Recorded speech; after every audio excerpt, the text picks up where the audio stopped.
What you may not know about me is that I'm a big fan of Survivor, the Amazing Race, the Circle, and pretty much anything that involves competing on TV for a prize.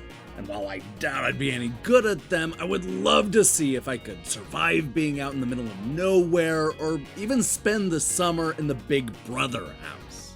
Now, one show that I would not go on is the one found in Ministry of Broadcast, a satirical new 2D adventure that is all about winning at any cost. Look, deep down I suspect that there's almost no chance of me ever winning Survivor. But I know for a fact that I would definitely be the first to die on the Wall Show.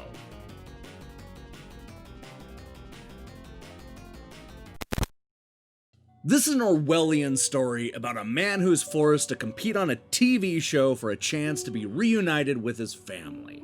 This man is called Orange by the oppressive guards, who watch over him and the other contestants with guns and riot gear. This is not the kind of game where you answer trivia questions or get fired by some blowhard. Because if Orange wants to survive this game, he's gonna need to not only be good at puzzles, but also ready to escape alligators. Yeah, trust me, this is one crazy game show. At its core, Ministry of Broadcast is about navigating your way through a series of increasingly difficult stages that are full of spikes and killer leeches, radiation, attack dogs, and, of course, guards who seem more than eager to shoot you in the face. And it's actually worse than that, because Orange is going to need to make some serious moral decisions if he's going to see his family again. This is a cutthroat game, and if winning means tossing other contestants into spike pits, then I'm sure the viewers are gonna understand. Now, the action plays out similar to classic rotoscope adventure games like Prince of Persia and Flashback. The character's movement is stiff and precise in some very specific ways, and it may take some getting used to. The good news is that Ministry of Broadcast actually handles better than you might expect. I was able to run and jump and climb with little issue, which is important given how much the game relies on platforming puzzles. You'll still accidentally fall off a cliff and die in a lot of easily preventable ways, but the handling is a lot more forgiving than what I'm used to in this type of game. So if you can't tell, the emphasis here is on the story. The various stages and puzzles are fun, but the real star here is the biting commentary. There's a lot going on in this game, from the power of television to the way elections are handled to how the power structure is always rigged against us. Sure, you could view this as little more than a regular Joe climbing to the top, but there's so much more going on. The story swings wildly from darkly funny moments to moments that are so of our time and topical that it made me want to cry.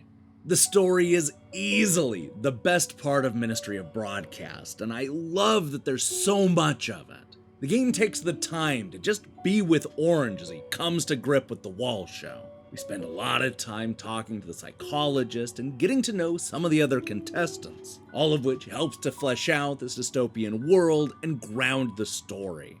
Of course, that only makes what you're forced to do that much more heartbreaking, but hey, our hero didn't come here to lose. That said, in reality, you're probably gonna lose a lot. Part of the reason this game is so challenging is because a lot of the obstacles come down to trial and error and learning from your mistakes. Orange is gonna die, and I mean, he's gonna die a lot. He's gonna get eaten by dogs, fall from great heights, get impaled by snow, slide to his death, get shot up, and generally cease living in dozens of colorful and gruesome ways. The good news is that Ministry of Broadcast has great checkpointing, so you rarely have to redo large chunks of the levels. You know, it always felt like I was making progress, even during the more frustrating moments. I think it's safe to say that the developers make a lot of smart decisions in this game, both big and small. Now, for the most part, I love the look of this game. Don't be fooled by the deceptively simple style, because Ministry of Broadcast is bursting with personality. Even when you're doing little more than climbing poorly constructed shelves in an empty warehouse, the developers continue to find ways of adding humor and blink and you'll miss it details to every inch of the studio. The team behind the game has really done an excellent job of world building, both by showing and telling us. Unfortunately, one of my biggest issues with the Switch version of the game is that it's hard to see the water. In fact, after watching a playthrough of the PC version, I want to say that it may actually be glitched. I found that I essentially couldn't see the water in some of the later stages. I mean, it would show up in some sections, but I would routinely drown by accident simply because I couldn't see it. Over on the PC, the water is impossible to miss, which I gotta say makes me think that the Switch port may need some tweaking. Look, there are other problems, of course, including some clunky pop culture references and a few platforming sections that are hard to navigate with the stiff gameplay. But even with the disappearing water and a few questionable jokes, there's a lot to like about the story and adventure found in Ministry of Broadcast. Yeah, this is one game show I'm happy to enjoy from the comfort of my own couch.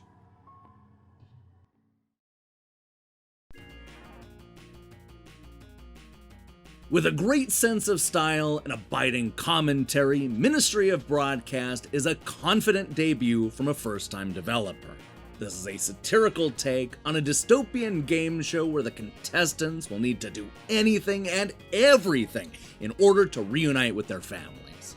Sure, the rotoscope-style gameplay takes a little getting used to, but the platforming action is easy to control and there's a lot of variety to the 4-hour adventure. This is a pointed and darkly funny look at politics, voting, and the state of television. Whether it's for the platforming puzzles or the satire, I think that it's worth tuning into Ministry of Broadcast.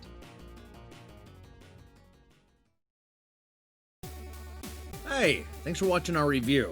If you liked what you saw here, then you should know that we post new reviews and features almost every day. And here's the question I have for you. What is your favorite game show?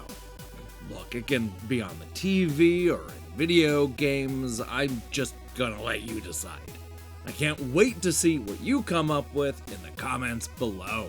In other news, I'm currently hard at work on new reviews, and Lauren is gathering everything together for a new episode of Defunct Games News. Speaking of which, I'll be on this Sunday's episode, so you'll want to check that out. In the meantime, I strongly recommend you click that subscribe button and support what we're doing here. Yarr!